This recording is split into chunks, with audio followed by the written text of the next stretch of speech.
ನಮಸ್ಕಾರ, ಇದು ಸಿಟಿವಿ. ನಾನು ನಿಮ್ಮ ಕಾಮಾಕ್ಷಿ ಶಶಿಧರ್. ಸಿಟಿವಿ ಪ್ರಸ್ತುತಪಡಿಸುತ್ತಿದೆ ಅಂತಾರಾಷ್ಟ್ರೀಯ ಮಹಿಳಾ ದಿನಾಚರಣೆ ಪ್ರಯುಕ್ತ ಒಂದು ವಿನೂತನ ಪ್ರಯತ್ನವಾದ್ರೆ ನಾವು ಮಾಡ್ತಾ ಇದ್ದೀವಿ. ಏನಪ್ಪ ವಿನೂತನವಾದ ಒಂದು ಪ್ರಯತ್ನ ಅಂತ ಹೇಳಿದ್ರೆ, ಅಂತಾರಾಷ್ಟ್ರೀಯ ಮಹಿಳಾ ದಿನಾಚರಣೆಯ ಪ್ರಯುಕ್ತ ಮಹಿಳಾ ಸಾಧಕಿಯರನ್ನ ಪರಿಚಯಿಸ್ತಾ ಇದ್ವಿ. ಈ ಒಂದು ಕಾರ್ಯಕ್ರಮ ಮಾರ್ಚ್ 1ರಿಂದ ಮಾರ್ಚ್ 31ರವರೆಗೆ ಪ್ರತಿದಿನ ಸಾಯಂಕಾಲ 6 ಗಂಟೆಗೆ ಸಿಟಿವಿಯಲ್ಲಿ ಪ್ರಸಾರವಾಗುತ್ತೆ. ಅದೇ ಕಾರ್ಯಕ್ರಮ ಮತ್ತೆ ಯೂಟ್ಯೂಬ್ ಅಲ್ಲೂ ಸಹ ಅಪ್ಲೋಡ್ ಆಗುತ್ತೆ. ಏನಪ್ಪ ನಮ್ಮ ಉದ್ದೇಶ ಅಂತಂದ್ರೆ, ಎಷ್ಟೋ ಜನ ಮಹಿಳೆಯರು ಇವತ್ತು ಸಾಧನೆಯನ್ನ ಮಾಡಿದ್ದಾರೆ. ಆ ಸಾಧನೆ 4 ಗೋಡೆ ಮಧ್ಯೆ ನಿಂತು ಹೋಗಿದೆ ಅಂತಾನೆ ಹೇಳ್ಬೋದು. ಇಂತಹ ಒಂದು ಸಾಧಕಿಯರನ್ನ ಪ್ರಸ್ತುತಪಡಿಸಿ ನಮ್ಮ ಒಂದು ಸ್ಟುಡಿಯೋ ಕರೆಸಿ ಅವರ ಒಂದು ಸಾಧನೆಗೆ ಅವರು ಪಟ್ಟಂತಹ ಕಷ್ಟಗಳು, ಎಫರ್ಟ್ಸು, ಒಂದಷ್ಟು ಏನು ಅವರ ಜೀವನದಲ್ಲಿ ಅಷ್ಟೊಂದು ಮಟ್ಟಕ್ಕೆ ಅವರು ಸಾಧನೆ ಮಾಡಬೇಕಾದ್ರೆ ಏನೆಲ್ಲ ಎಫರ್ಟ್ ಹಾಕಿದ್ರು, ಯಾವ ರೀತಿ ಸಾಧನೆ ಮಾಡಿದ್ರು ಅನ್ನೋದನ್ನೆಲ್ಲವೂ ಸಹ ನಾವು ಪರಿಚಯಿಸ್ತಾ ಇದ್ದೀವಿ. ಇದರ ಹಿಂದೆ ಇನ್ನೊಂದಷ್ಟು ಮಹಿಳೆಯರು ಮುಂದೆ ಬರಬೇಕು, ಇವರ ಒಂದು ಸಾಧನೆ ಮತ್ತಷ್ಟು ಮಹಿಳೆಯರಿಗೆ ಸ್ಫೂರ್ತಿ ಆಗಬೇಕು ಅನ್ನೋದು ನಮ್ಮ ಸಣ್ಣದೊಂದು ಉದ್ದೇಶ. ಈ ಒಂದು ಉದ್ದೇಶದ ಪರವಾಗಿ ಈ ವಿನೂತನ ಪ್ರಯತ್ನವನ್ನಾದರೆ ಮಾಡ್ತಾ ಇದ್ದೀವಿ. ನೀವೆಲ್ಲರೂ ಸಹ ನೋಡಿ ಸಹಕರಿಸಿ. ಮತ್ತಷ್ಟು ಕಾರ್ಯಕ್ರಮಗಳು ಮಾಡೋದಕ್ಕೆ ನಿಮ್ಮ ಒಂದು ಸಹಕಾರವೇ ನಮಗೆ ಪ್ರೋತ್ಸಾಹ. ಸೊ ಇದರ ಪ್ರಯುಕ್ತ ಇವತ್ತಿನ ದಿನ ಈ ಒಂದು ಎಪಿಸೋಡ್ ಅಲ್ಲಿ ನಮ್ಮ ಮುಂದೆ ಇದ್ದಾರೆ ಒಬ್ಬ ಮಹಿಳಾ ಸಾಧಕಿ. ಇವರು ನೋಡಕ್ಕೆ ಸಿಂಪಲ್, ಹಾಡೋಕ್ಕೂ ಸಿಂಪಲ್. ಹಾಡೋಕ್ಕೆ ಅಂದ್ರೆ ನಿಮ್ಗೆ ಅರ್ಥ ಆಗಿರ್ಬೇಕು. ನಮ್ಮ ಮುಂದೆ ಇವತ್ತಿರೋದು ಒಬ್ಬ ಸಂಗೀತದಲ್ಲಿ ಯಶಸ್ವಿಯಾಗಿ ಸಾಧನೆ ಮಾಡಿದಂತಹ ಒಬ್ಬ ಮಹಿಳೆ. ಮತ್ತೆ ಇನ್ಯಾಕೆ ತಡ, ಅವರ ಪರಿಚಯವನ್ನ ಮಾಡ್ಕೊಂಡ್ಬಿಡೋಣ. ಎಸ್, ಇವತ್ತಿನ ನಮ್ಮ ಮಹಿಳಾ ಸಾಧಕಿ ಬಂದು ಶಾಂತಲಾ ಅರಸ್. ಮೇಡಮ್ ನಮಸ್ತೆ. ನಮಸ್ತೆ ಮೇಡಮ್. ಈ ಒಂದು ಕಾರ್ಯಕ್ರಮಕ್ಕೆ ಸ್ವಾಗತ ಮೇಡಮ್. ನಿಮ್ಗೆ ಎಸ್, ಮತ್ತೆ ಫಸ್ಟ್ ಆಫ್ ಆಲ್ ನಿಮ್ಗೆ ಈ ಒಂದು ಕಾರ್ಯಕ್ರಮಕ್ಕೆ ಬಂದು ನಮ್ಮ ಒಂದು ಸ್ಟುಡಿಯೋದಲ್ಲಿ ಕೂತಿದ್ದೀರಾ. ನಮ್ಮ ಒಂದು ಚಾನಲ್ ಕಡೆಯಿಂದ ಧನ್ಯವಾದಗಳು. ಅಂತಾರಾಷ್ಟ್ರೀಯ ಮಹಿಳಾ ದಿನಾಚರಣೆ ಪ್ರಯುಕ್ತ ನಿಮ್ಗೆ ಹೃದಯಪೂರ್ವಕವಾದಂತಹ ಶುಭಾಶಯಗಳು madam. Thank you madam. Yes, madam ಬಗ್ಗೆ ಆದ್ರೆ ನಾವು ಒಂದಷ್ಟು ಮಾಹಿತಿಯನ್ನ ತಿಳ್ಕೊಳ್ಳೇಬೇಕು. ಸೊ ಮೇಡಮ್ ಬಗ್ಗೆ ಮಾಹಿತಿಯನ್ನ ತಿಳ್ಕೊಳ್ಳೋಣ. ಇವರ ಹೆಸರು Shantala Aras, wife of Thirunavukkarasu. So ಇವರ ಒಂದು ಹಸ್ಬೆಂಡ್ ಬಂದು ತಿರುನಾವು ಅರಸ್. ಇವರು ಬಂದು basically government teacher, high school teacher ಇವರು. ಸೊ ಇವರ ಒಂದು ಸಹಕಾರ ತುಂಬಾ ಚೆನ್ನಾಗಿದೆ ಮೇಡಮ್ ಅವ್ರಿಗೆ. ಅಂಡ್ ಸರ್ ಅವರು ಸಹ ಒಂದು ಶಿಕ್ಷಕರಾಗಿ ಒಳ್ಳೆ ಹೆಸರನ್ನ ಪಡೆದಿದ್ದಾರೆ ನಮ್ಮ ಚಿಕ್ಕಬಳ್ಳಾಪುರದಲ್ಲಿ. ಸೊ ಅವರ ಒಂದು ಸಹಕಾರದಿಂದ ಮೇಡಮ್ ಇವತ್ತು ಇಲ್ಲಿ ಬಂದು ಕೂತಿರೋದಕ್ಕೆ ಕಾರಣ ಅಂತ ಹೇಳ್ಬೋದು. ಅದನ್ನ ಅವ್ರ ಬಾಯಿಂದಾನೆ ಕೇಳೋಣ ನಾವು ಮತ್ತೆ. ಅಂಡ್ ಬಂದು ಮೇಡಮ್ ಅವರು ಸಂಗೀತದಲ್ಲಿ ಉತ್ತಮವಾದಂತಹ ಸಾಧನೆ ಮಾಡಿದ್ದಾರೆ. ಮೇಡಮ್ ನೋಡೋದಕ್ಕೆ ಸಿಂಪಲ್ ಆಗಿದ್ರು ಸಹ ಕಂಠ ಬಿಚ್ಚಿದ್ರೆ ಸಂಗೀತದ ಒಂದು ರತ್ನಗಳು, ಮುತ್ತುಗಳು ಬರುತ್ತೆ ಅಂದ್ರೆ ಹೇಳಿ ತಪ್ಪಾಗೋದಿಲ್ಲ. ಮೇಡಮ್ ಸಂಗೀತದಲ್ಲಿ ವಿದ್ವತ್ ಮಾಡಿದ್ದಾರೆ. ಕರ್ನಾಟಕ ಶಾಸ್ತ್ರೀಯ ಸಂಗೀತವನ್ನ 20 ವರ್ಷಗಳಿಂದ ಮಕ್ಕಳಿಗೆ ಸಂಗೀತ ಹೇಳ್ಕೊಡ್ತಾ ಇದ್ದಾರೆ ಈ ಒಂದು ಚಿಕ್ಕಬಳ್ಳಾಪುರದಲ್ಲಿ. ಅಂಡ್ ಸ್ಪಂದನಾ ಸಂಗೀತ ಶಾಲೆ ಮಾಡಿ ಈಗಲೂ ಸಹ ಎಲ್ಲ ಒಂದು ಇಂಟ್ರೆಸ್ಟ್ ಇರುವಂತ ಮಕ್ಕಳಿಗೆ ಸಂಗೀತವನ್ನ ಒಂದು ಗುರುದಕ್ಷಿಣೆ ತಗೊಂಡು ಮಾಡ್ಕೊಡ್ತಾ ಇದ್ದಾರೆ. ಮತ್ತೆ ಹೇಳಬೇಕು ಅಂತಂದ್ರೆ ಮೇಡಮ್ ಸಾಕಷ್ಟು ವೇದಿಕೆ ಕಾರ್ಯಕ್ರಮಗಳನ್ನ ಯಶಸ್ವಿಯಾಗಿ ಕೊಟ್ಟಿದ್ದಾರೆ. ಮೇಡಮ್ ಹಸ್ಬೆಂಡ್ ಬಂದು ಹೇಳಿದೆ ಟೀಚರ್ ಅವರು ತಿರುನಾವ ಕರಸ್ ಅಂತ ಹೇಳ್ಬಿಟ್ಟು. ಇವರಿಗೆ 2 ಮುದ್ದಿನ ಮಕ್ಕಳಿದ್ದಾರೆ, ಒಂದು ಹೆಣ್ಣು ಮಗು, ಒಂದು ಗಂಡು ಮಗು. ಗಂಡು ಮಗು ಸಹ ಸಂಗೀತವನ್ನ ಕಲಿತಾ ಇದ್ದಾರೆ ಮತ್ತು ಮಗಳೂ ಸಹ ಭರತನಾಟ್ಯ ಮತ್ತು ಸಂಗೀತವನ್ನ ಕಲಿಸ್ತಾ ಇದ್ದಾರೆ. ಅಂದ್ರೆ ನೋಡಿ, ಇವರು ಮಕ್ಕಳಿಗೆ ನಮ್ಮ ಒಂದು ಭಾರತೀಯ ಸಂಸ್ಕೃತಿಯನ್ನ ಈಗಲಿಂದಾನೇ ಕಲಿಸ್ಕೊಡ್ತಾ ಇದ್ದಾರೆ. ಅಂದ್ರೆ ಇಲ್ಲಿ ಮೇಡಮ್ ಒಂದು ಪೀಳಿಗೆಗೆ ಸ್ಟಾಪ್ ಆಗಬಾರ್ದು, ನಮ್ಮ ಒಂದು ಸಂಗೀತ ಭರತನಾಟ್ಯ ಅನ್ನೋದನ್ನ ಮಕ್ಕಳಿಗೂ ಸಹ ಈಗಲಿಂದಾನೇ ಅವರು ಪ್ರಾಕ್ಟೀಸ್ ಮಾಡಿ ಎಲ್ಲಾನು ಸಹ ಕಲಿಸ್ತಾ ಇದ್ದಾರೆ. ಸೊ ಇದು ಖುಷಿ ತರುವಂತಹ ವಿಚಾರ ಮೇಡಮ್. ನಿಮ್ಮ ಮಕ್ಕಳಿಗೆ ಇದೇ ತರ ಒಂದು ವಿದ್ಯೆಯನ್ನು ಕೊಡಿ. ಇನ್ನಷ್ಟು ಮಕ್ಕಳನ್ನ ನೀವು ಸೃಷ್ಟಿ ಮಾಡಬೇಕು. ಸಂಗೀತವನ್ನ ಆಧುನಿಕದಲ್ಲಿ ಎಷ್ಟೋ ಒಂದ್ ಕಡೆ ಮರೆಮಾಚುತ್ತಾ ಇದೆ. ಅದನ್ನ ನೀವು ನಿಮ್ಮಂಥವರೆಲ್ಲರೂ ಸೇರಿ ಸಂಗೀತವನ್ನ ಉಳಿಸ್ಬೇಕು ಅನ್ನೋದು ನಮ್ಮ ಒಂದು ಉದ್ದೇಶ ಮೇಡಮ್. ಇದಿಷ್ಟು ಮೇಡಮ್ ಅವರ ಬ್ರೀಫ್ ಆಗಿದ್ರು ಇಂಟ್ರಡಕ್ಷನ್. ಸಾಧನೆ ತುಂಬಾನೇ ಇದೆ ಇದ್ರ ಹಿಂದೆ. ಸೊ ಮೇಡಮ್ ಅವ್ರನ್ನ ಮಾತಾಡ್ಸೋಣ. ಮೇಡಮ್, ನೀವು ಈ ಒಂದು ಸಂಗೀತ ಕ್ಷೇತ್ರದಲ್ಲಿ ಇಷ್ಟೊಂದು ಯಶಸ್ಸನ್ನ ಪಡೆದಿದ್ದೀರಾ. ಸಂಗೀತ ಕಲಿಬೇಕು ಅನ್ನೋ ಒಂದು ಆಸಕ್ತಿ ನಿಮ್ಗೆ ಹೇಗೆ ಬಂತು ಮೇಡಮ್ ಜೀವನದಲ್ಲಿ? ಮೇಡಮ್, ನಮ್ದೊಂದು ಸಂಗೀತ ಕುಟುಂಬ ಮೇಡಮ್. ನಮ್ಮ ತಂದೆಯವ್ರ ಹೆಸರು ಶಂಕರಾಚಾರ್ಯ ಅಂತ. ನನಗೆ ಅಣ್ಣ 2, ತಮ್ಮ ಒಬ್ಬನಿದ್ದಾನೆ. ನಮ್ಮ ತಂದೆಯವರು ಸಂಗೀತ ಶಿಕ್ಷಕರಾಗಿ ಕೆಲಸ ಮಾಡಿದ್ದಾರೆ. ಆಮೇಲೆ ನಮ್ಮ ತಂದೆಯವರು ಮನೆಯಲ್ಲೇ ಅನೇಕ ಸಂಗೀತ ವಿದ್ವಾಂಸರನ್ನು ಕರೆಸಿ ತಿಂಗಳಿಗೊಂದ್ಸರಿ 2 ತಿಂಗಳಿಗೊಂದ್ಸತಿ ಸಂಗೀತ ಕಾರ್ಯಕ್ರಮಗಳನ್ನು ಮಾಡ್ತಾಯಿದ್ರು. ನಾವು ಚಿಕ್ಕವಾಗಿಂದಾನೇ ಆ ಸಂಗೀತ ಕಾರ್ಯಕ್ರಮಗಳನ್ನು ಕೇಳಿ ನಮಗೆ ಅದು ಹಾಗೆ ನಮಗೆ ಸಂಗೀತ ಹಾಗೆ ಬಂದ್ಬಿಡ್ತು ಮೇಡಮ್. ಅದು ನ್ಯಾಚುರಲ್ ಆಗಿ ಅದು ಕೇಳ್ತಾ ಕೇಳ್ತಾ ಮನೆಯಲ್ಲಿ ಹೌದು. ಸಂಗೀತ ವಾತಾವರಣ ನಮಗ್ ತುಂಬಾ ಇದ್ದಿದ್ರಿಂದ ಸಂಗೀತ ಹಾಗೆ ಬಂತು. ಜೊತೆಗೆ ನಮ್ಮ ತಂದೆಯವರೇ ನನಗೆ ಸಂಗೀತ ಪ್ರಾಥಮಿಕ ಪಾಠಗಳನ್ನೆಲ್ಲ ಹೇಳ್ಕೊಟ್ರು. ಜೊತೆಗೆ ಅವರು ಅನೇಕ ಕಾರ್ಯಕ್ರಮಗಳಿಗೆ ಕರ್ಕೊಂಡು ಹೋಗಿ ಹಾಡಿಸಿ ನನ್ನ ಎಲ್ಲ ತರದಲ್ಲಿ ಪ್ರೋತ್ಸಾಹ ಕೊಡ್ತಾ ಬಂದ್ರು. ಹಾಗಾಗಿ ನನಗೆ ಹಾಗೆ ಸಂಗೀತ ಬಂತು. ಜೊತೆಗೆ ಮದುವೆ ಆದ್ಮೇಲೆ ನಮ್ಮ ಮನೆಯವರು ನನಗೆ, ನಮ್ಮ ತಂದೆ ಅಷ್ಟೇ ಪ್ರೋತ್ಸಾಹ ಕೊಟ್ಟು ನಮ್ಮ ಮನೆಯವರು ನನಗೆ ತುಂಬಾನೇ ಸಹಕಾರ ಕೊಡ್ತಾ ಇದ್ದಾರೆ. ಇಲ್ಲಾಂದ್ರೆ ನಾನು ಈ ಮಟ್ಟಕ್ಕೆ ಬಂದು ಸಂಗೀತ ಸಾಧನೆ ಮಾಡಕ್ ಆಗ್ತಾ ಇರ್ಲಿಲ್ಲ. ಮದುವೆ ಆದ್ಮೇಲೆ ನಾನು ವಿದ್ವತ್ ಮಾಡ್ಕೊಂಡಿದ್ದು. ಅವ್ರು ಎಷ್ಟು ಇದ್ ಮಾಡಿದ್ರು ಅಂದ್ರೆ ಎಕ್ಸಾಮ್ ಅಲ್ಲಿ ಕೂಡ ಅವರೇ ನನಗೆ ತಂಬೂರ ಮೀಟಿದ್ರು ಮೇಡಮ್. ಹಾಡು ನೀನು ಹಾಡ್ತೀಯ ಅಂತ ಒಂದು ಧೈರ್ಯ ತುಂಬಿ ಎಕ್ಸಾಮ್ಸ್ ಪಾಸ್ ಮಾಡಿಸಿ ಅನೇಕ ಕಾರ್ಯಕ್ರಮಗಳಿಗೂ ಎಲ್ಲ ಕಡೆಗೂ ಅವರೇ ಕರ್ಕೊಂಡು ಹೋಗ್ತಾರೆ, ಕರ್ಕೊಂಡ್ ಬರ್ತಾರೆ. ಎಷ್ಟೇ ಕಷ್ಟ ಆಗ್ಲಿ ಮಾಡ್ರಿ, ನಾನ್ ಸಹಕಾರ ಕೊಡ್ತೀನಿ ಅಂತ. ನಮ್ಮ ಮನೆ ಹತ್ರನೂ ತ್ಯಾಗರಾಜರ ಆರಾಧನೆ ಕಾರ್ಯಕ್ರಮನ ನಾವು ಸುಮಾರು ವರ್ಷಗಳಿಂದ ಮಾಡ್ತಾ ಬಂದಿದ್ದೀವಿ. ಅದಕ್ಕೆ ಆರ್ಥಿಕವಾಗಿ, ದೈಹಿಕವಾಗಿ ಎಲ್ಲಾ ತರದಲ್ಲೂ ಸಹಕಾರ ಕೊಡ್ತಾ ಇದ್ದಾರೆ ಮೇಡಮ್. ಎಲ್ಲಾ ಕಲಾವಿದರನ್ನ ಕರೆಸಿ ಅವ್ರಿಗೆ ಸನ್ಮಾನ ಮಾಡಿ ಎಲ್ಲಾ ತರದಲ್ಲೂ ನಾವು ಸಂಗೀತ ಚಟುವಟಿಕೆಯನ್ನ ನಮ್ಮ ಮನೆಯವರು ತುಂಬಾನೇ ಅದಕ್ಕೆ ನನಗೋಸ್ಕರ ಅವರು ತುಂಬಾ ಸಹಕಾರ ಕೊಡ್ತಾ ಇದ್ದಾರೆ ಮೇಡಮ್. ಹಾಗಾಗಿ ನನಗೆ ಸಂಗೀತದ ಜೀವನನೇ ನನಗೆ ಸಂಗೀತ ಆಗೋಗಿದೆ ಮೇಡಮ್. ಅಲ್ಲೂ ಹಾಗೆ ಇತ್ತು ಪರಿಸರ, ಇಲ್ಲಿ ಬಂದ್ಮೇಲೂ ನನಗೆ ಹಾಗೆ ಇದೆ ಪರಿಸರ. ನನ್ನ ಇಬ್ರು ಮಕ್ಕಳಿಗೂ ನಾ ಸಂಗೀತ ಕಲ್ಸ್ಕೊಂಡ್ ಬರ್ತಾ ಇದ್ದೀನಿ. ಹೇಗೆ ಅಂದ್ರೆ ನಾವಿವಾಗ ಯಾವ್ದೋ ಒಂದು ನಮ್ಮ ಕಲ್ಚರ್ನ ಹೇಗೆ ಉಳಿಸ್ತಾ ಹೋಗ್ತೀವಿ, ನಮ್ಮ ಮನೆ ಪೂಜೆ ಪದ್ಧತಿಗಳು ಸಂಪ್ರದಾಯಗಳು ಹೇಗೆ ಉಳಿಸ್ತಾ ಬರ್ತೀವಿ, ಹಾಗೆ ನಮ್ಮ ದೇಶದ ಸಂಸ್ಕೃತಿ ಇದೂನು ಮೇಡಮ್. ಸಂಗೀತ ಅನ್ನೋದು ದೈವಿಕ ಕಲೆ ಇದು. ಇದನ್ನ ಹಾಗೆ ಉಳಿಸ್ಕೊಂಡ್ ಬರ್ಬೇಕು ಅಂತ ನನ್ನ ಮಕ್ಳಿಗೂ ಹೇಳ್ತಾ ಇರ್ತೀನಿ. ಹಾಗಾಗಿ ನನಗೆ ಸಂಗೀತ ವಾತಾವರಣ ಜಾಸ್ತಿನೇ ಇದೆ ಮೇಡಮ್. ಓಕೆ, ಅಂದ್ರೆ ನಿಮ್ಗೆ ತುಂಬಾ ಅದೃಷ್ಟ ಅಂತ ಹೇಳ್ಬೋದು ಮೇಡಮ್. ಯಾಕೆ ಅಂದ್ರೆ ನಿಮ್ಗೆ ತವ್ರ ಮನೆಯಲ್ಲಿನೂ ಬೇಸಿಕ್ ಆಗಿ ನಿಮ್ ತಂದೆ ಕಡೆಯಿಂದ ನೀವು ಆರಾಮಾಗಿ ಕಲ್ತ್ಕೊಂಡ್ಬಿಟ್ರಿ. ಮತ್ತೆ ಮದ್ವೆ ಆದ್ಮೇಲೂ ಸಹ ನಿಮ್ಗೆ ಇಲ್ಲೂ ಸಹ ಅಷ್ಟೇ ಪ್ರೋತ್ಸಾಹ ಸಿಕ್ತು. ಬಹುಶಃ ಸಂಗೀತ ನಿಮ್ಗೆ ತುಂಬಾ ಚೆನ್ನಾಗಿ ಒಲ್ದು ಬಂದಿದೆ. ದೇವರ ಕೃಪೆಯಿಂದ ನೀವು ಸಂಗೀತ ಕಲಿಯೋದಿಕ್ಕೆ ಯಾವುದೇ ಅಡ್ಡಿ ಆತಂಕಗಳು ಇಲ್ಲ ಅಂತ ಹೇಳ್ಬೋದಲ್ವಾ? ಎಸ್ ಮೇಡಮ್, ತುಂಬಾ ಸಂತೋಷ ಮೇಡಮ್. ಯಾಕೆಂದ್ರೆ ಒಂದ್ ರೀತಿ ಹೆಣ್ಮಕ್ಳಿಗೆ ತವ್ರ ಮನೇಲಿ ಏನ್ ಬೇಕು ಎಲ್ಲಾನು ಒಂದ್ ಸ್ವಲ್ಪ ಕಲ್ತು ಬಿಡ್ತಾರೆ. ಎಷ್ಟೋ ಜನ ಹೆಣ್ಮಕ್ಳಿಗೆ ಮತ್ತೆ ಮದ್ವೆ ಆದ್ಮೇಲೆ ಅವ್ರೊಂದ್ ಜೀವನ ಒಂದ್ ರೀತಿ ಪರಿವರ್ತನೆ ಆಗ್ಬಿಡುತ್ತೆ. ಸೊ ಅಲ್ಲಿ ಸಹಕಾರ ಇರ್ಬೋದು, ಇಲ್ದೇ ಇರ್ಬೋದು. ಸೊ ಹಂಗಾಗಿ ಅಲ್ಲಿ ಒಂದು ವೇರಿಯೇಷನ್ಸ್ ಆಗತ್ತೆ. ಬಹುಶಃ ನಿಮ್ ಲೈಫಲ್ಲಿ ಆತರ ವೇರಿಯೇಷನ್ಸ್ ಏನೂ ಆಗಿಲ್ಲ. ಸೊ ಅದನ್ನ ಕಂಟಿನ್ಯೂ ಮಾಡ್ಕೊಂಡು ಹೋಗಿದ್ದಾರೆ ಸರ್. ಸೊ ಈ ಒಂದು ಸಂದರ್ಭದಲ್ಲಿ ನಾವು ತಿರುನಾವ್ ಕರಸ್ ಸರ್ ಅವ್ರಿಗೆ ಹೃದಯಪೂರ್ವಕವಾದಂತಹ ಧನ್ಯವಾದಗಳು ತಿಳಿಸ್ತೀವಿ ಮೇಡಮ್. ನನ್ನ ಪರವಾಗಿ ಮತ್ತು ನಮ್ಮ ಚಾನಲ್ ಕಡೆಯಿಂದ ಸರ್ಗೆ ಧನ್ಯವಾದಗಳು ತಿಳಿಸ್ಬಿಡಿ. ಯಾಕಂದ್ರೆ ನಿಮ್ಮಂತವ್ರನ್ನ ಇನ್ನ ಬೆಳೆಸ್ಕೊಂಡು ಹೋಗ್ತಾ ಇದಾರಲ್ಲ, ಅವ್ರು ನಿಮಗೆ ಸಪೋರ್ಟ್ ಮಾಡಿ, that is great matter madam. And madam, ನಂತರದ ಒಂದು ಪ್ರಶ್ನೆ ಅಂತಂದ್ರೆ, ಇದು ಆಕ್ಚುಲಿ ತುಂಬಾ ಬೇಕಾಗಿರುವಂತಹ ವಿಷಯ ಮೇಡಮ್. ಇವಾಗ ನಿಮ್ಮ ಆಗಿನ ಕಾಲದಲ್ಲೆಲ್ಲಾನು ಸಹ ಸಂಗೀತ ತುಂಬಾ ಚೆನ್ನಾಗಿ ಕಲಿತಾ ಇದ್ರು, ಅಂದ್ರೆ ಇಂಟ್ರೆಸ್ಟ್ ಕೊಡ್ತಾ ಇದ್ರು. ಪೇರೆಂಟ್ಸು ಸಹ ಮಕ್ಕಳಿಗೆ ಕಲೀರಿ ಅಂತ ಹೇಳ್ತಾ ಇದ್ರು. ಬಟ್ ಈಗ ಅಟ್ ಪ್ರೆಸೆಂಟ್ ಆಧುನಿಕ ಯುಗದಲ್ಲಿ ಸಂಗೀತ ಅನ್ನೋದು ಸ್ವಲ್ಪ ಕಡಿಮೆ ಆಗ್ಬಿಟ್ಟಿದೆ. ಅಂದ್ರೆ ಒಂದ್ ರೀತಿ ಎಲ್ಲ ಮರ್ತೋಗ್ತಾ ಇದಾರೆ ನಮ್ ಜನ. ಎಷ್ಟೊಂದು ಪ್ರಾಮುಖ್ಯತೆ ಇದೆ ಸಂಗೀತಕ್ಕೆ. ದೇವರನ್ನ ನಾವು ಸಂಗೀತದ ಮೂಲಕ ಹೋಲಿಸ್ಕೋಬಹುದು. ಒಂದು ಭಕ್ತಿ ಗೀತೆಗಳನ್ನಾಗಿರ್ಬೋದು, ಒಂದು ಮಂತ್ರಗಳನ್ನಾಗಿರ್ಬೋದು, ವೇದ, ಭಗವದ್ಗೀತೆ ಎಲ್ಲದರಲ್ಲೂ ಸಹ ರಾಮಾಯಣದಿಂದ ಹಿಡಿದು ಅನಾದಿ ಕಾಲದಿಂದಲೂ ಸಂಗೀತವನ್ನ ತುಂಬಾ ಪ್ರೀಶಿಯಸ್ ಆಗಿ ನೋಡ್ತಾ ಇದ್ರು. ಇವಾಗ ಏನು ಟ್ರೆಂಡ್ ಅಲ್ಲಿ ಇರೋ ವಿಚಾರಗಳನ್ನ ಪ್ರೀಶಿಯಸ್ ಆಗಿ ನೋಡ್ತೀವಿ. ಆ ತರ ಆಗಿನ ಕಾಲದಲ್ಲಿ ಸಂಗೀತ ಅಂದ್ರೆ ತುಂಬಾ ದೊಡ್ಡ ವಿಚಾರ. ಸಂಗೀತಗಾರರನ್ನ ಯಾವ ರೀತಿ ತುಂಬಾ ಟ್ರೀಟ್ ಮಾಡ್ತಾ ಇದ್ರು ಅಂದ್ರೆ, ಈಗ ಏನು ಇವಾಗ ದೊಡ್ಡ ದೊಡ್ಡ ವ್ಯಕ್ತಿಗಳನ್ನ ನಾವು ಯಾವ ತರ ಟ್ರೀಟ್ ಮಾಡ್ತೀವಿ, ಒಳ್ಳೆ ಸಾಧನೆ ಮಾಡಿರುವಂತವ್ರನ್ನ, ಸೈಂಟಿಸ್ಟ್ಗಳನ್ನ ಈಗಿನ ಕಾಲದಲ್ಲಿ. ಸೊ ಆಗಿನ ಕಾಲದಲ್ಲಿ ಸಂಗೀತಗಾರರ ಅಂತಂದ್ರೆ ಅಷ್ಟೊಂದು ಬೆಲೆ ಇತ್ತು.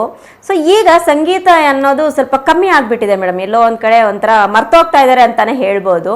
ಸೊ ಇದ್ರ ಬಗ್ಗೆ ನೀವೇನ್ ಹೇಳಕ್ ಇಷ್ಟಪಡ್ತೀರಾ ಮೇಡಮ್? ಆಗ ಏನು ಮನೋರಂಜನೆಗೋಸ್ಕರ, ಹೌದು, ಮನೋರಂಜನೆಗೋಸ್ಕರ ಯಾವುದೇ ಬೇರೆ ಈ ತರ ದೂರದರ್ಶನಗಳಾಗ್ಲಿ, ಟಿವಿ ಚಾನೆಲ್ಗಳಾಗ್ಲಿ, ಯಾವುದೇ ಮಾಧ್ಯಮಗಳು ಕಡಿಮೆ ಇತ್ತು ಹೌದು. ಆಗ ಈಗ ಸ್ವಲ್ಪ ಮಾಧ್ಯಮಗಳೆಲ್ಲ ಜಾಸ್ತಿ ಆಗಿದೆ. ಆಗ ರಾಜ ಮಹಾರಾಜರ ಕಾಲದಿಂದಲೂ ಅವ್ರಿಗೂ ಮನೋರಂಜನೆಗೋಸ್ಕರ ಸಂಗೀತಗಾರರನ್ನ ಕರೆಸಿ ಹಾಡಿಸಿ ಸಂಗೀತ, ನೃತ್ಯ, ಸಾಹಿತ್ಯ ಎಲ್ಲಾ ತರದಲ್ಲೂ ಆವಾಗ ಆ ತರ ಚಟುವಟಿಕೆ, ನಾಟಕ ಆಗ್ಲಿ, ನೃತ್ಯ ಆಗ್ಲಿ ಎಲ್ಲ ಮನೋರಂಜನೆಗೋಸ್ಕರ ಅವಾಗ ಮಾಡೋರು, ಎಲ್ಲಾ ಜನ ಸೇರಿ ಅವಾಗ ಕೇಳಿ ಅದ್ರ ಬಗ್ಗೆ ಒಳ್ಳೆ ಒಲವಿತ್ತು ಇರ್ತಾ ಇತ್ತು. ಈಗ ಸ್ವಲ್ಪ ದೃಶ್ಯ ಮಾಧ್ಯಮಗಳು ಜಾಸ್ತಿ ಆಗಿ ಸ್ವಲ್ಪ ಸಂಗೀತಕ್ಕೆ ಕಡಿಮೆ ಆಸಕ್ತಿ ಜನರಲ್ಲಿ ಆಗ್ತಾ ಇದೆ ಮೇಡಮ್. ಹೌದು, ಇದು ನಿಜ. ಯಾಕೆಂದ್ರೆ ಆಗೆಲ್ಲ ಎಂಟರ್ಟೈನ್ಮೆಂಟ್ಗೆ ಒಂದು ಕೆಲಸ ಮಾಡಿ ದಣಿವು ಬಂದಿರೋ ಅಂತವ್ರಿಗೆ ಮನಸ್ಸಿಗೆ ನೆಮ್ಮದಿ ಅಂತ ಸಂಗೀತವನ್ನ ಕೇಳ್ತಾ ಇದ್ರು ಎಲ್ಲರೂ ಸಹ. ಮತ್ತೆ ಒಂದು ಸಾಮ್ರಾಜ್ಯ ಆಸ್ಥಾನಗಳಲ್ಲಿರ್ಬೋದು, ದೊಡ್ಡ ದೊಡ್ಡ ಒಂದು ಕಾರ್ಯಕ್ರಮ ಮತ್ತೆ ದೇವರ ಒಂದು ಕಾರ್ಯಕ್ರಮಗಳೆಲ್ಲನೂ ಸಹ ಸಂಗೀತ ಕಾರ್ಯಕ್ರಮಗಳನ್ನ ತುಂಬಾ ಆಯೋಜನೆ ಮಾಡ್ತಾ ಇದ್ರು. ಈಗ ಏನಾಗಿದೆ, ನೀವು ಹೇಳ್ದಂಗೆ ಮಾಧ್ಯಮಗಳ ಪ್ರಭಾವ, ಮೊಬೈಲ್ ಪ್ರಭಾವ, ಟೆಕ್ನಾಲಜಿ ಪ್ರಭಾವ ಒಂದಷ್ಟು ಎಲ್ಲ ಕಡಿಮೆ ಆಗ್ತಾ ಇದೆ.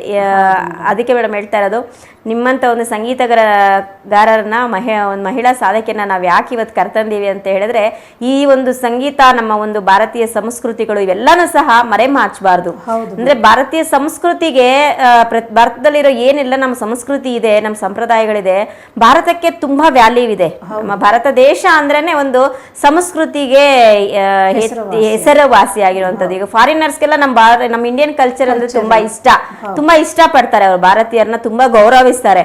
ಆಕ್ಚುಲಿ ನಮ್ಮ ದೇಶದಲ್ಲಿರೋ ನಮ್ಗೆ ಒಂದಷ್ಟು ಗೌರವ ಕಮ್ಮಿ ಅಂತ ಹೇಳ್ಬೋದು. ಬೇರೆ ದೇಶದವ್ರಿಗೆ ಭಾರತ ದೇಶ ಅಂದ್ರೆ ತುಂಬಾ ಹೆಮ್ಮೆ ಇದೆ.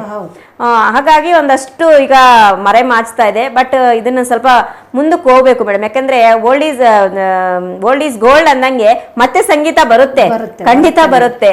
ಅದೇನೆ ಶಾಶ್ವತವಾಗಿ ಉಳಿಯುವಂಥದ್ದು. ಸೊ ಒಂದಷ್ಟು ನಿಮ್ಮಂತ ಸಂಗೀತಗಾರರು ಒಂದಷ್ಟು ಮಹಿಳೆಯರಿಗೆ, ಮಕ್ಕಳಿಗೆ ಸಂಗೀತವನ್ನ ಕಲಿಸಿ ಒಂದು ಸಂಸ್ಕೃತಿಯನ್ನ ಉಳಿಸಿ ಬೆಳೆಸೋದಕ್ಕೆ ನಿಮ್ಮಂಥವರು ಸಹ ಕಾರಣ ಆಗ್ತಾರೆ ಮೇಡಮ್. ನಂತರದ ಒಂದು ಪ್ರಶ್ನೆ ಅಂತ ಹೇಳಿದ್ರೆ, ಈ ಸಂಗೀತಕ್ಕೆ ಒಂದು ಶಕ್ತಿ ಇದೆ ಅಂತ ಹೇಳ್ತಾರೆ ಮೇಡಮ್. ಅದೊಂದು ಡಿವೈನ್ ಪವರ್ ಅಂತಾನೆ ಹೇಳ್ಬೋದು ಸಂಗೀತವನ್ನ. ಸೊ ಆ ಒಂದು ಡಿವೈನ್ ಪವರ್, ಆ ಒಂದು ಶಕ್ತಿಯನ್ನ ನೀವು ಯಾವ ರೀತಿ ಅನುಭವಿಸಿದ್ರೆ ಮೇಡಮ್? ನಿಮ್ಗೆ ಯಾವ ರೀತಿ ಅನುಭವಕ್ಕೆ ಬಂದಿದೆ ಸಂಗೀತ ಅನುಭವಗಳು? ಮೇಡಮ್, ಲಲಿತ ಕಲೆಗಳಲ್ಲಿ ಏನು ಚಿತ್ರಕಲೆ, ನೃತ್ಯ, ಸಾಹಿತ್ಯ, ಸಂಗೀತ ಎಲ್ಲ ಕಲೆಗಳಲ್ಲೂ ಸಂಗೀತ ಅತ್ಯಂತ ಶ್ರೇಷ್ಠವಾದ ಕಲೆ ಮೇಡಮ್. ಇದು ಹೌದು, ದೇವ್ರಿಗೆ ಹತ್ರ ಆಗಿರ್ತಕ್ಕಂಥ ಕಲೆ ಇದು. ಹೌದು, ನಾವು ದೇವ್ರನ್ನ ಒಲಿಸ್ಕೋಬೇಕಾದ್ರೆ ಭಕ್ತಿಯಿಂದ ನಾವು ದೇವ್ರಿಗೆ ಒಂದು ಸಮರ್ಪಣೆ ಮಾಡಿದ್ರೆ, ಒಂದು ಕೀರ್ತನೆ ಆಗ್ಲಿ, ಒಂದು ಹಾಡಾಗ್ಲಿ ಸಮರ್ಪಣೆ ಮಾಡೋದ್ರಿಂದ ನಮ್ಗೆ ಎಂತ ಅನುಭವ ಆಗುತ್ತೆ ಗೊತ್ತಾ ಮೇಡಮ್? ಅದು ಅನುಭವಿಸಿದವ್ರಿಗೆ ಗೊತ್ತು. ಎಷ್ಟೇ ನಾವು ಮಾನಸಿಕವಾಗಿ ಕುಗ್ಗಿರ್ಲಿ, ದೈಹಿಕವಾಗಿ ಕುಗ್ಗಿರ್ಲಿ, ಯಾವುದೋ ಒಂದು ಸಂಗೀತ ಕೇಳಿದಾಗ ಎಲ್ಲೋ ಒಂಥರ ಚೇತರಿಕೆ ಬರುತ್ತೆ ಮೇಡಮ್ ಮನಸ್ಸಿಗೆ, ಚೇತರಿಸ್ಕೊಳ್ಳುತ್ತೆ ಮನಸ್ಸು. ಹಾಗಾಗಿ ಸಂಗೀತಕ್ಕೆ ಬಹಳ ಒಂದು ಪ್ರಾಮುಖ್ಯತೆ ಇದೆ ಮೇಡಮ್. ಅದರಲ್ಲಿ ದೈವಿಕ ಶಕ್ತಿ ಇದೆ ಅಂತ ಹೇಳ್ಬೋದು. ಎಂತ ಸಂಗೀತಗಾರರು, ಬರಹಗಾರರು, ವಾಗ್ಯಕಾರರಿದ್ದಾರೆ, ಸಂಗೀತಗಾರರಿದ್ದಾರೆ, ಅವರೆಲ್ಲ ಬಹಳ ಸಂಗೀತದಲ್ಲಿ ಒಂದು ಶಕ್ತಿಯನ್ನು ಕಂಡುಕೊಂಡಿದ್ದಾರೆ ಮೇಡಮ್. ಕಂಡುಕೊಂಡಿದ್ದಾರೆ. ಸಂಗೀತಕ್ಕೆ ಎಂತ ಶಕ್ತಿ ಇದೆ ಅಂದ್ರೆ, ಕೆಲವು ರಾಗಗಳು ಹಾಡೋದ್ರಿಂದ ಕೆಲವರು ರೋಗಗಳನ್ನ ಗುಣಪಡಿಸುವಂತ ಶಕ್ತಿ ಇದೆ ರಾಗಗಳಿಗೆ. ಆಮೇಲೆ ಕೆಲವು ವೈಜ್ಞಾನಿಕವಾಗಿ ಗಿಡಗಳ ಮೇಲೆ ಪ್ರಯೋಗ ಮಾಡಿದ್ದಾರೆ ಸಂಗೀತನ, ಅವು ಒಳ್ಳೆ ಫಲವನ್ನು ಕೊಟ್ಟಿದ್ದಾವೆ. ಆ ತರದ್ದು ಪ್ರಯೋಗಗಳೆಲ್ಲ ತುಂಬಾ ಆಗಿದೆ ಮೇಡಮ್, ತುಂಬಾ ಆಗಿದೆ. ಸಂಗೀತದಲ್ಲಿ ಬಹಳ ಶಕ್ತಿ ಇದೆ ಮೇಡಮ್, ಅದನ್ನ ವ್ಯಕ್ತಪಡಿಸಕ್ ಆಗೋದೇ ಇಲ್ಲ. ಒಬ್ಬೊಬ್ರಿಗೆ ಒಂದೊಂದ್ ತರ ಅನುಭವಗಳಾಗುತ್ತೆ. ಆ ಶಕ್ತಿ ಪ್ರಕೃತಿಗೆ ಎಷ್ಟು ಶಕ್ತಿ ಇದೆಯೋ ಅಷ್ಟೇ ಶಕ್ತಿ ಸಂಗೀತಕ್ಕೂ ಇದೆ. ಹೌದೌದು. ಯಾಕೆ ಪ್ರಶ್ನೆ ಕೇಳಿದೆ ಅಂದ್ರೆ, ತುಂಬಾ ಒಂದು ಶಕ್ತಿ ಇದೆ ಅಂತ ನಾನು ಕೇಳ್ಪಟ್ಟಿದ್ದೀನಿ, ನೋಡಿದ್ದೀನಿ. ನಾನು ಪುಸ್ತಕಗಳಲ್ಲೆಲ್ಲ ಓದಿದ್ದೀನಿ, ನೋಡಿದ್ದೀನಿ. ಹಾಗಾಗಿ ನಿಮ್ಮ ಒಂದು ಅನುಭವ ಕೇಳಿದ್ದು. ಸೊ ನಿಮಗೂ ಸಹ ತುಂಬಾ ಅನುಭವ ಆಗಿದೆ. ಆ ದೈವಿಕ ಶಕ್ತಿನ ನೀವು ಅನುಭವಿಸಿದ್ದೀರಾ ಅಂತ ತುಂಬಾ ಚೆನ್ನಾಗಿ ಗೊತ್ತಾಗುತ್ತೆ ನಿಮ್ಮ ಒಂದು ಪದಗಳಲ್ಲಿ ಮೇಡಮ್. ಈಗ ನಂತರದ ಒಂದು ವಿಚಾರ ಏನು ಅಂತಂದ್ರೆ ಮೇಡಮ್, ಹಿಂದಿನ ಕಾಲದಲ್ಲಿ ಅಂದರೆ ಸಾಮ್ರಾಜ್ಯಗಳೆಲ್ಲ ಇದ್ದಾಗ, ಒಂದು ಪ್ರಾಚೀನ ಕಾಲದಲ್ಲಿ ರಾಜ ಮಹಾರಾಜರು ಎಲ್ಲ ಇದ್ದಾಗ, ಸಂಗೀತಗಾರರ ಒಂದು ಕುಟುಂಬಗಳನ್ನ ಅವರ ಒಂದು ಸಾಮ್ರಾಜ್ಯದಲ್ಲೇ ಇಟ್ಕೊಳ್ತಾ ಇದ್ರು.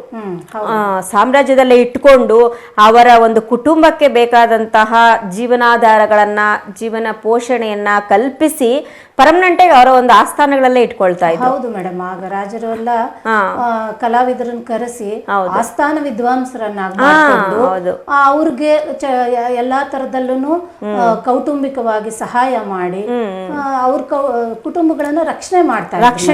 ಜೊತೆಗೆ ರಾಜರೂನು ಒಳ್ಳೆ ಸಂಗೀತ ಆಸಕ್ತಿ ಇರುವಂತವರಾಗಿದ್ದು ಅವ್ರು ಬರ್ದಿರೋ ಎಷ್ಟೋ ಕೃತಿಗಳು, ಚಾಮರಾಜ ಒಡೆಯರ್ ಆಗಿರ್ಬೋದು, ಅವರೆಲ್ಲ ಎಷ್ಟೋ ಕೃತಿಗಳನ್ನ ಬರ್ದಾಗ ಅದನ್ನ ಸಂಗೀತಗಾರರ ಕೈಯಲ್ಲಿ ಹಾಡಿಸಿ ಅದನ್ನ ಅವ್ರು ಸಂತೋಷ ಪಡ್ತಾ ಇದ್ರು, ಜನರಿಗೆ ಅದನ್ನ ತಲುಪಿಸ್ತಾ ಇದ್ರು. ಹೌದು ಹೌದು. ಅಂದ್ರೆ ಅವಾಗ ಸಂಗೀತಗಾರರಿಗೆ ಜೀವನ ನಡೆಸೋದು ತುಂಬಾ ಈಸಿ ಆಗಿರ್ತಿತ್ತಲ್ಲ ಮೇಡಮ್? ಹೌದು ಮೇಡಮ್. ಯಾಕಂದ್ರೆ ಎಲ್ಲ ಸಾಮ್ರಾಜ್ಯದಿಂದ ಅವ್ರಿಗೆ ಅನುಕೂಲಗಳು ಸಿಗ್ತಾ ಇತ್ತು. ಈಗ ಹೇಗೆ ಒಂದು ಕೆಲ್ಸಕ್ಕೆ ಹೋಗೋರಿಗೆ ಕಂಪನಿಯಿಂದ ಒಂದು ಅನುಕೂಲಗಳು ಸಿಗುತ್ತೆ, ಈ ಗೌರ್ಮೆಂಟ್ ಜಾಬ್ ಮಾಡೋರಿಗೆ ಹೇಗೆ ಸಂಬಳ ಬರುತ್ತೆ, ಹೀಗೆ ಒಂದು ಜೀವನಾಂಶಕ್ಕೆ ಅವ್ರಿಗೇನು ಕೊರತೆ ಇರ್ಲಿಲ್ಲ ಮೇಡಮ್ ಅಲ್ವಾ? ಆರಾಮಾಗಿ ಅವರ ಜೀವನವನ್ನ ಸಂಗೀತದಿಂದಲೇ ಎಲ್ಲವನ್ನ ಅವರು ಜೀವನದಲ್ಲಿ ಪಡ್ಕೊಳ್ತಾ ಇದ್ರು ಅಲ್ವಾ? ಈಗ ನಾನು ಯಾಕೆ ಪ್ರಸ್ತಾಪ ಮಾಡಿದೆ ಅಂತ ಹೇಳಿದ್ರೆ, ನೋಡಿ ಈಗ ಸಂಗೀತಕ್ಕೆ ಪ್ರಾಮುಖ್ಯತೆ ಕಡಿಮೆ ಆಗಿರೋದ್ರಿಂದ ನಾನು ಕಂಡಂತಹ ಒಂದು ಸತ್ಯ ಅಂತಾನೆ ಹೇಳ್ಬೋದು. ಈಗಿನ ಸೊಸೈಟಿಯಲ್ಲಿ ಸಂಗೀತಗಾರರಿಗೆ ಒಂದಷ್ಟು ಪಾಪ ಅವರ ಒಂದು ಹೆಸರು ಪಡೆಯೋದಿಕ್ಕಾಗ್ಲಿ ಮತ್ತೆ ಆ ಸಂಗೀತದಿಂದಲೇ ನಾವು ಜೀವನ ಮಾಡ್ತೀವಿ ಅನ್ನೋದಿಕ್ಕಾಗ್ಲಿ ಆಗ್ತಿಲ್ಲ ಅನ್ಸುತ್ತೆ. ನಿಮ್ಮ ಅಭಿಪ್ರಾಯ ಏನ್ ಹೇಳ್ತೀರಾ ಮೇಡಮ್ ಈ ವಿಚಾರ? ಹೌದು ಮೇಡಮ್. ಈಗ ಎಷ್ಟೋ ಜನ ಸಂಗೀತ ಕ್ಷೇತ್ರದಲ್ಲಿ ಎಲ್ಲ ಅವ್ರದ್ದೇ ಆಗಿರೋ ಛಾಪು ಮೂಡಿಸ್ಕೊಂತ ಹೋಗ್ತಾ ಇದ್ದಾರೆ. ಆದ್ರೂ ಅವ್ರಿಗೆ ಅವಕಾಶಗಳು ಕಡಿಮೆ ಇದೆ ಮೇಡಮ್. ಹೌದೌದು. ಹೇಗೆ ಅಂದ್ರೆ ಈ ಪ್ರಾಥಮಿಕ ಹಂತದಲ್ಲಿ ಸರ್ಕಾರ ಏನ್ ಮಾಡ್ಬೇಕು ಅಂತಂದ್ರೆ, ಸರ್ಕಾರದಿಂದ ಸ್ವಲ್ಪ ಸಂಗೀತಗಾರರಿಗೆ ಸಹಾಯ ಆಗ್ಬೇಕು ಮೇಡಮ್. ಎಷ್ಟೋ ಜನ ಸಂಗೀತ ಮುಗಿಸ್ಕೊಂಡು ಕಷ್ಟಪಟ್ಟು ಜೀವನ ಮಾಡ್ತಾ ಇದ್ದಾರೆ ಮೇಡಮ್. ಅವ್ರಿಗೋಸ್ಕರ ಈ ಪ್ರಾಥಮಿಕ ಹಂತದಲ್ಲಿ ಅವ್ರಿಗೆ ಸಂಗೀತ ಶಿಕ್ಷಕರಾಗಿ ತಗೊಂಡು ಅವ್ರಿಗೆ ಏನೋ ಒಂದು ಜೀವನ ನಡೆಸೋ ಆಧಾರ ಮಾಡಿಕೊಟ್ರೆ ಖಂಡಿತ ಎಲ್ಲಾ ಸಂಗೀತಗಾರರಿಗೂ ಒಂದು ಸಹಾಯ ಆಗುತ್ತೆ ಮೇಡಮ್.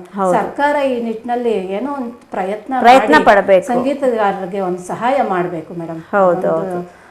ಎಲ್ಲಾ ಸಂಗೀತಗಾರರ ಕಡೆಯಿಂದನೂ ನಾನು ಅದು ಸರ್ಕಾರಕ್ಕೆ ಮನವಿ. ಹೌದೌದು, ಯಾಕಂದ್ರೆ ಅದು ಅನುಭವ ನನಗೂ ಆಗಿದೆ ಮೇಡಮ್, ನಾನು ನೋಡಿದ್ದೀನಿ. ಅದಕ್ಕೆ ನಾನು ಈ ಒಂದು ವಿಷಯ ಪ್ರಸ್ತಾಪ ಮಾಡಿದೆ. ಯಾಕಂದ್ರೆ ಈಗ ನೋಡಿ, ಇವಾಗ ಒಂದಷ್ಟು ವರ್ಷಗಳ ಹಿಂದೆ ನಾವು ಹೋದಾಗ, ಈಗ ನಾವು ಓದದಾಗ್ಲೇ ಇರ್ಬೋದು, ನೀವು ಓದಾಗಿರ್ಬೋದು, ಕಂಪ್ಯೂಟರ್ ಅನ್ನೋ ಸಬ್ಜೆಕ್ಟ್ ಇರ್ಲಿಲ್ಲ ಶಾಲೆಗಳಲ್ಲಿ. ಕಂಪ್ಯೂಟರ್ ಅನ್ನೋ ಸಬ್ಜೆಕ್ಟ್ ಇರ್ಲಿಲ್ಲ, ಆಯ್ತಾ? ಸೊ ಆ ಕಂಪ್ಯೂಟರ್ ಅನ್ನೋದು ಬೇಕು ಜೀವನಕ್ಕೆ ಅಂತ ಕಂಪ್ಯೂಟರ್ ನ ಇಂಟ್ರೊಡ್ಯೂಸ್ ಮಾಡಿದ್ರು. ಎಲ್ಲ ಸರ್ಕಾರಿ ಶಾಲೆಗಳಲ್ಲಿ ಸಹ ಇಂಟ್ರೊಡ್ಯೂಸ್ ಮಾಡಿದ್ರು ಅಲ್ವಾ? ಸೊ ಆ ರೀತಿ ನಮ್ಮ ಸಂಗೀತ ಸಂಸ್ಕೃತಿಯನ್ನ ಉಳಿಸ್ಕೊಂಡು ಹೋಗ್ಬೇಕು ಅಂತ ಇಂಟೆನ್ಷನ್ ಇಂದಾನೆ ಇದು ಒಳ್ಳೆ ಉದ್ದೇಶ. ಯಾಕಂದ್ರೆ ಈಗ ನಮ್ಮ ಭಾರತೀಯ ಸಂಸ್ಕೃತಿ ಉಳಿಸ್ಬೇಕು ಅಂತ ಹೇಳ್ಬಿಟ್ಟು ಎಷ್ಟೆಲ್ಲ ನಮ್ಮ ಸರ್ಕಾರಗಳೆಲ್ಲ ಮಾಡುತ್ತೆ. ಸೊ ಇದೊಂದು ಪ್ರಯತ್ನ ಸಹ ಮಾಡಬಹುದು ಅಲ್ವಾ ಮೇಡಮ್? ಯಾಕಂದ್ರೆ ತುಂಬಾ ಸಾಧನೆ ಮಾಡಿರೋರು ಇದ್ದಾರೆ. ಸೊ ಅವ್ರಿಗೇನ್ ಒಂದು ಎಕ್ಸಾಮ್ ಇಡ್ಲಿ, ಅವ್ರು ಕಲಿತಂತಹ ವಿದ್ಯೆ ಬಗ್ಗೆ ಅವ್ರಿಗೊಂದು ಪರೀಕ್ಷೆ ಇಡ್ಲಿ. ಈಗ ನೀಟ್, ನೆಟ್, ಸ್ಲೆಟ್ ಇದೆಲ್ಲ ಹೇಗ್ ಮಾಡ್ತಾರೆ, CET ಎಲ್ಲ ಮಾಡ್ಬಿಟ್ಟು ಹೆಂಗ ಅವ್ರಿಗೆ ಅಪಾಯಿಂಟ್ಮೆಂಟ್ ಕೊಡ್ತಾರೆ, ಅದೇ ರೀತಿ ಸಂಗೀತ ಅನ್ನೋ ಒಂದು ಸಬ್ಜೆಕ್ಟ್ ನ ಇಂಟ್ರೊಡ್ಯೂಸ್ ಮಾಡಿದಾಗ ಮಕ್ಕಳಿಗೆ, ಸೊ ಮಕ್ಕಳಿಗೆ ಚಿಕ್ಕ ವಯಸ್ಸಿಂದಾನೇ ನಾವು ಕಲಿಬೇಕು ಅನ್ನೋ ಒಂದು ಆಸಕ್ತಿ ಬರುತ್ತೆ. ಸೊ ಅದರಲ್ಲೇ ಅವರು ಈಗ ನಾವು ಒಂದು ಟೀಚರ್ ಜಾಬ್ ಹೇಗೆ ಹೋಗ್ತೀವಿ, ಇನ್ನೊಂದು ಜಾಬ್ಗೆ ಹೇಗೆ ಹೋಗ್ತೀವಿ, ಲೆಕ್ಚರರ್ ಆಗ್ತೀವಿ, ಇನ್ನೊಂದು ವಿವಿಧ ಪೋಸ್ಟ್ಗಳು ಯಾವ ರೀತಿ ಅವ್ರು ಓದಿ ಹೋಗ್ತಾರೆ, ಅದೇ ರೀತಿ ನಾವು ಅದು ಒಂದು ಶಿಕ್ಷಣವನ್ನ ಕೊಟ್ಟಾಗ ಸಂಗೀತದಕ್ಕೂ ಒಂದು ಟೀಚರ್ ಅನ್ನೋ ತಗೋಬಹುದು, ಅವ್ರಿಗೂ ಒಂದು ಕಾರ್ಯಕ್ರಮಗಳನ್ನ ನಾವು ಆಯೋಜನೆ ಮಾಡಬಹುದು. ಸೊ ಹಂಗಾಗಿ ಇವಾಗ ಅದು ಒಂದು ಪೋಸ್ಟ್ ಅಂತ ಕ್ರಿಯೇಟ್ ಆದಾಗ ಒಂದಷ್ಟು ಜನರಿಗೆ ಕೆಲಸ ಸಿಗುತ್ತೆ, ಒಂದಷ್ಟು ಜನರ ಒಂದು ಕುಟುಂಬಗಳು ಊಟ ಮಾಡ್ತವೆ ಅಂತ ಹೇಳ್ಬೋದು. ಸೊ ಇವಾಗ ಎಷ್ಟೋ ನಾವೀಗ ಗೌರ್ಮೆಂಟ್ ಮಾಡೋದು ಜನರಿಗೆ ನಾವು ಸಹಾಯ ಮಾಡ್ಬೇಕು, ಜನ ಚೆನ್ನಾಗಿರ್ಬೇಕು ಅಂತಾನೆ ಅವರು ಮಾಡೋದು. ಸೊ ಇದು ಒಂದು ಸಹ ಪ್ರಯತ್ನ ಮಾಡಿದ್ರೆ ಬಹುಶಃ ತಪ್ಪಾಗೋದಿಲ್ಲ ಅನ್ಸುತ್ತೆ ಮೇಡಮ್, ಅಲ್ವಾ ಮೇಡಮ್? ಎಷ್ಟು ಸಂಗೀತ ಸಾಧನೆ ಮಾಡಿರೋರು ತುಂಬಾ ಜನ ಇದ್ದಾರೆ ಆಲ್ರೆಡಿ, ಮತ್ತೆ ಈಗಲೂ ಸಹ ಮಾಡ್ತಾ ಇದ್ದಾರೆ. ಸೊ ಇದು ನೋಡಿ, ನಮ್ಮ ಒಂದು CTV ಪ್ರಯತ್ನದಲ್ಲಿ ಏನಿದೆ, ಇದರಲ್ಲಿ ನಾವು ಸಹ ಒಂದು ಕೇಳ್ತಾ ಇದೀವಿ ಎಲ್ಲಾರನ್ನು, ಇದನ್ನು ಯಾರೆಲ್ಲ ಈ ಶೋ ನೋಡ್ತಾ ಇದ್ದೀರಾ ನೋಡಿ, ಇದಷ್ಟು ಸ್ವಲ್ಪ ಮುಂದಕ್ಕೆ ಕರ್ಕೊಂಡು ಹೋದ್ರೆ ಒಂದಷ್ಟು ಸಂಗೀತಗಾರರ ಕುಟುಂಬಗಳು ನೆಮ್ಮದಿಯಿಂದ ಜೀವನ ಮಾಡ್ತವೆ ಅಂತ ಹೇಳ್ಬೋದು. ಇದು ನಮ್ಮ ಒಂದು ಕಳಕಳಿ. ಸಂಗೀತವನ್ನ ಏನು ರೂಲ್ಸ್ ಅಂಡ್ ರೆಗ್ಯುಲೇಷನ್ಸ್ ಏನಿರುತ್ತೋ ಅದ್ರ ಪ್ರಕಾರನೇ ಮಾಡ್ಲಿ, ಅದ್ರ ಪ್ರಕಾರನೇ ತಗೊಂಡು ಹೋಗ್ಲಿ, ಅದ್ರ ಪ್ರಕಾರನೇ ಒಂದು ಪಠ್ಯಕ್ರಮದಲ್ಲಿ ಸಂಗೀತ ಅನ್ನೋದೊಂದು ಸೇರಿಸಿದಾಗ ಸೊ ಎಲ್ಲೋ ಒಂದು ಕಡೆ ಒಂದಷ್ಟು ನಮ್ಮ ಸಂಸ್ಕೃತಿ, ಭಾರತೀಯ ಸಂಸ್ಕೃತಿ ಉಳಿಯುತ್ತೆ, ಬೆಳೆಯುತ್ತೆ ಅಂತ ಹೇಳಕ್ ನಾನು ಇಷ್ಟಪಡ್ತೀನಿ ಈ ಒಂದು ಟೈಮಲ್ಲಿ. ಸರಿ ಅನ್ಸುತ್ತಾ ಮೇಡಮ್? ಹೌದು ಮೇಡಮ್, ಸರಿ ಮೇಡಮ್, ಅದನ್ನೇ ಹೇಳಿದ್ದು. Okay madam. ಸೊ ಇದೊಂದು ಅನುಕೂಲ ಆಗ್ಲಿ ಅಂತ ಹೇಳಿ ಅಷ್ಟೇ ನಮ್ಮ ಒಂದು ಸಣ್ಣದೊಂದು ಪ್ರಯತ್ನ ಮೇಡಮ್. ಇಷ್ಟೆಲ್ಲ ನಮ್ಮ ಮತ್ತೆ ಸಂಗೀತದಲ್ಲಿ ಈಗಿನ ಮಕ್ಕಳು ಮೇಡಮ್ ಇವಾಗ ನಿಮ್ಮ ಒಂದು ಸಂಸ್ಥೆಗೆ ಬರ್ತಾ ಇದ್ದಾರೆ ಕಲಿಯೋದಿಕ್ಕೆ, ಏನ್ ನೀವು ಸ್ಪಂದನ ಸಂಗೀತ ಶಾಲೆ ಅಂತ ಮಾಡ್ತಾ ಇದ್ದೀರಾ, ಎಷ್ಟು ಜನ ಬರ್ತಾರೆ ಮೇಡಮ್ ಮಕ್ಕಳು? ಒಂದು 20-25 ಜನ ಬರ್ತಾ ಇದ್ದಾರೆ ಮೇಡಮ್. ಈಗ ಈಗ ಈಗ ನಾನು 20 years ಇಂದ ಮಾಡ್ಕೊಂಡ್ ಬರ್ತಾ ಇದ್ದಾಗ್ಲೂ 20 ಜನನೇ, ಈಗಲೂ 20-25 ಜನನೇ. ಅಂದ್ರೆ ಆಸಕ್ತಿ ಹೇಗಿದೆ ನೋಡ್ರಿ, ಕಡಿಮೆ ಆಗಿದೆ ಮೇಡಮ್. ಅಂದ್ರೆ ಇಲ್ಲ ಮೇಡಮ್, ಆಕ್ಚುಲಿ ಏನಂದ್ರೆ ನಿಮ್ಗೆ ನಿಮ್ಮ ಪರಿಚಯ ಇಲ್ಲ ಮೇಡಮ್ ಜನರಿಗೆ. ಈಗ ನೀವ್ ಇಷ್ಟೊಂದು ಸಾಧನೆ ಮಾಡಿದಿರಾ, ಇಷ್ಟು ಚೆನ್ನಾಗಿ ಹೇಳ್ಕೊಡ್ತಾ ಇದೀರಾ, ನಿಮ್ ಪರಿಚಯನೇ ಇಲ್ಲ ಜನರಿಗೆ. ನೀವ್ ಹೇಳ್ಕೊಡ್ತಾ ಇದೀರಾ ಅನ್ನೋ ವಿಷಯನೇ ಎಷ್ಟೋ ಜನಕ್ಕೆ ಗೊತ್ತಿಲ್ಲ. ನೋಡಿ ಈಗ ಅವ್ರಿಗೆ ಗೊತ್ತಿರೋರು ಮಾತ್ರ ಬಂದು ನಿಮ್ಮ ಹತ್ರ ಕಲಿತಾ ಇದಾರೆ, ಎಷ್ಟೋ ಜನ ಗೊತ್ತಿಲ್ಲದೆ ಇರೋಂಥವ್ರು ಇದ್ದಾರೆ. ಈ ಒಂದು ಕಾರ್ಯಕ್ರಮದಲ್ಲಿ ನಾನು ಹೇಳೋದಿಷ್ಟೇ, ನೋಡಿ ಇಲ್ಲಿ ನಿಮ್ ಮೇಡಮ್ ಅವ್ರನ್ನ ನೀವು ಮೀಟ್ ಮಾಡಿ ಬೇಕಾದ್ರೆ ನಿಮ್ ಮಕ್ಕಳ ಸಂಗೀತ ಕಲಿಬೇಕು ಅಂತ ಇದ್ರೆ ಖಂಡಿತ ಅವರ ಒಂದು ಸ್ಪಂದನ ಸಂಗೀತ ಶಾಲೆಗೆ ಕಳಿಸಿ ಸಂಗೀತವನ್ನ ನೀವು ಕಲಿಸ್ಬೋದು. ಅಂದ್ರೆ ನೋಡಿ, ಸಂಗೀತ ಕಲಿತ್ರೆ ನೀವು ಏನೋ ದೊಡ್ಡ ವಿದ್ವಾಂಸರಾಗಬೇಕು ಅಂತ ನಿಮಗೆ ಆಸಕ್ತಿ ಇದ್ದು ಕಲಿತ್ರೆ ಆಗಿ, ಅದು ನಿಮ್ಮ ಒಂದು ಎಫರ್ಟ್, ನಿಮ್ಮ ಒಂದು ದೇವರ ಇಚ್ಛೆ.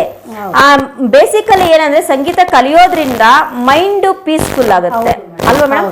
ಮೈಂಡ್ ಪೀಸ್ಫುಲ್ ಆಗುತ್ತೆ, ಕಾನ್ಸಂಟ್ರೇಷನ್ ಬೆಳೆಯುತ್ತೆ. ಸೊ ಇದು ಮಾಮೂಲಿ ವಿದ್ಯಾಭ್ಯಾಸಕ್ಕೂ ಸಹ ಇದು ಹೆಲ್ಪ್ ಆಗುತ್ತೆ. ಸ್ಟ್ರೆಸ್ ಎಲ್ಲ ಕಮ್ಮಿ ಆಗುತ್ತೆ.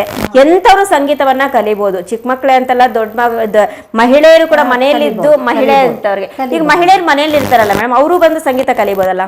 ಕಲಿಬಹುದು ಮೇಡಮ್, ಕಲಿಬಹುದು. ಅವ್ರು ಹೇಳಿದ್ರು ಮೇಡಮ್, ದೇವರನ್ನ ನಾವು ಆಶೀರ್ವಾದ ಪಡಿಬೇಕು, ದೇವರನ್ನ ಮೆಚ್ಚಿಸ್ಬೇಕು ಅಂದ್ರೆ ದೇವ್ರ ಮುಂದೆ ಕುತ್ಕೊಂಡು ಒಂದು ಭಕ್ತಿಯಿಂದ ಒಂದು ಹಾಡು ಹೇಳಿದ್ರೆ, ಸೊ ಎಲ್ಲೋ ಒಂದ್ ಕಡೆ ದೇವರು ತೃಪ್ತನಾಗಿ ನೀವು ಕೇಳುವಂತಹ ಒಂದು ಬೇಡಿಕೆಗಳನ್ನ ಕೊಡಬಹುದು, ಮನಸ್ಸಿಗೆ ಸಮಾಧಾನ ಸಹ ಸಿಗುತ್ತೆ ಅಂತಾನೆ ಹೇಳ್ಬೋದು. ಹೌದು ಮೇಡಮ್. ಇಷ್ಟೊಂದು ವಿಚಾರಗಳನ್ನ ಮೇಡಮ್ ಅವರು ಬಹಳ ಚೆನ್ನಾಗಿ ನಮ್ಮ ಜೊತೆ ಹಂಚ್ಕೊಂಡಿದ್ದಾರೆ. ಮೇಡಮ್, ನಮ್ಮ ಒಂದು ಆಸೆ ಏನು ಅಂತಂದ್ರೆ ನಿಮ್ಮ ಒಂದು ಸಂಗೀತದ ಧ್ವನಿಯನ್ನ ನಾವು ಸಹ ಕೇಳಬೇಕು ಅನ್ಕೊಳ್ತಾ ಇದ್ದೀವಿ. ನಮಗೋಸ್ಕರ ಒಂದು ಹಾಡು. ಬಂಟು ರೀತಿ ಕೋಲು ವಿಯವಯ್ಯ ರಾಮ, ಬಂಟು ರೀತಿ ಕೋಲು ವಿಯವಯ್ಯ ರಾಮ, ಬಂಟು ರೀತಿ ಕೋಲು ವಿಯವಯ್ಯ ರಾಮ, ಬಂಟು ರೀತಿ ಕೋಲು ವಿಯವಯ್ಯ ರಾಮ, ಬಂಟು ರೀತಿ ಕೋಲು ವಿಯವಯ್ಯ ರಾಮ.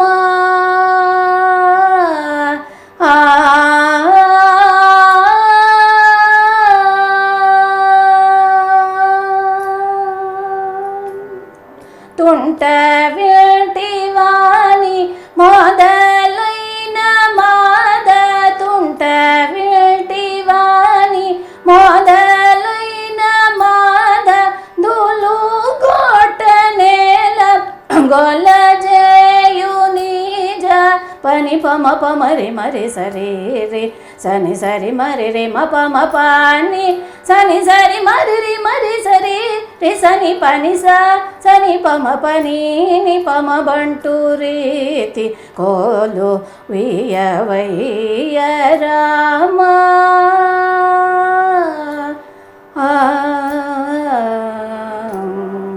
ರೋಮಾಂಚ ಮನೆ ಘನ ಕಂಚುಕಮು, ರಾಮ ಭಕ್ತುಡನೆ ಮುದ್ರ ಬೀಳೆಯೋ, ರಾಮ ನಾಮ ಮಾನೆ ವರ ಖಡ್ಗಮೀದಿ, ರಾಮ ನಾಮ ಮಾನೆ ವರ ಖಡ್ಗಮೀದಿ, ರಾಜಲು ನಯ್ಯ ತ್ಯಾಗರಾಜನೂತ,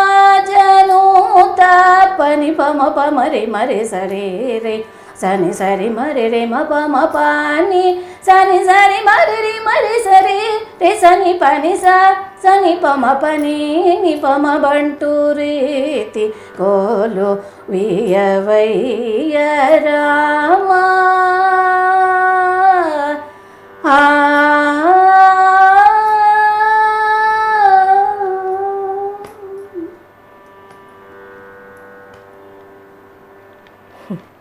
ಸೂಪರ್ ಮೇಡಮ್, ತುಂಬಾ ಚೆನ್ನಾಗಿ ಹೇಳಿದ್ರಿ ಮೇಡಮ್.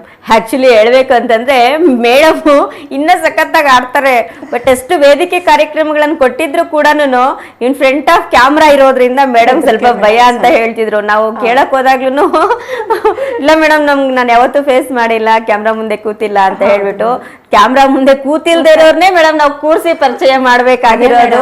ಅದೇ ಮೇಡಮ್ ನಿಮ್ದು ಒಂದು ಒಳ್ಳೆ ಕಾರ್ಯಕ್ರಮ ಮಾಡ್ತಾ ಇದ್ದೀರಾ ಮೇಡಮ್. ಅದಕ್ಕೋಸ್ಕರನೇ ಮೇಡಮ್ ಹೇಳಿದ್ದು, ಒಂದ್ಸಲ ಪರಿಚಯ ಆಗ್ಬೇಕು ನೀವು ಜನರಿಗೆ, ಒಂದಷ್ಟು ನಿಮ್ಮ ಒಂದು ಕಲೆ ಜನರಿಗೆ ತಲುಪಬೇಕು ಅನ್ನೋದೇ ಮೇಡಮ್ ನಮ್ಮ ಪ್ರಯತ್ನ. ಸೊ ಮೇಡಮ್ ಸ್ವಲ್ಪ ಕ್ಯಾಮ್ರಾ ಅಂದ್ರೆ ಭಯ ಜಾಸ್ತಿ ಅಂತ ಹೇಳ್ತಾ ಇದ್ರು, ಅದೇ ಸ್ವಲ್ಪ ಭಯ ಕಾಣಿಸ್ತಾ ಇದೆ. ಏನಿಲ್ಲ ಮೇಡಮ್, ಆರಾಮಾಗಿ ನೀವು ಒಂದ್ಸಲ ಅಭ್ಯಾಸ ಆಗ್ಬಿಟ್ರೆ ಅದು ಅಭ್ಯಾಸ ಆಗುತ್ತೆ ಮೇಡಮ್. ನಂತರದ ಒಂದು ನಮ್ದು ಚಿಕ್ಕ ಒಂದು ಪ್ರಶ್ನೆ ಅಂತಂದ್ರೆ, ಈಗ ಅಂತಾರಾಷ್ಟ್ರೀಯ ಮಹಿಳಾ ದಿನಾಚರಣೆ ಪ್ರಯುಕ್ತ ನಮ್ಮ ಎಲ್ಲಾ ಮಹಿಳೆಯರಿಗೂ ನೀವೇನು ಹೇಳಕ್ ಇಷ್ಟಪಡ್ತೀರಾ ಮೇಡಮ್?